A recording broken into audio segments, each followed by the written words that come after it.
হারিয়ে যাওয়া। কবিগুরু রবীন্দ্রনাথ ঠাকুর।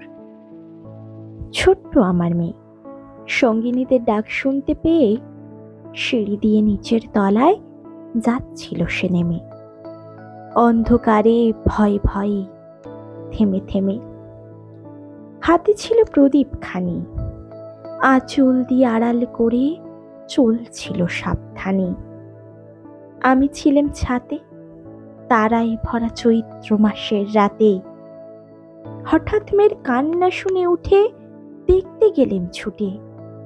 সিঁড়ির মধ্যে যেতে যেতে প্রদীপটা তার নিভে গেছে বাতাসেতে। সুধাই তারে, কি হয়েছে বামি?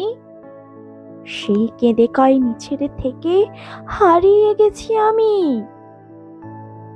তারায় ভরা চৈত্র মাসের রাতে ফিরে গিয়ে ছাতে, মনে হলো আকাশ পানে চেয়ে আমার বামির মতোই যেন অমনিকে এক মেয়ে।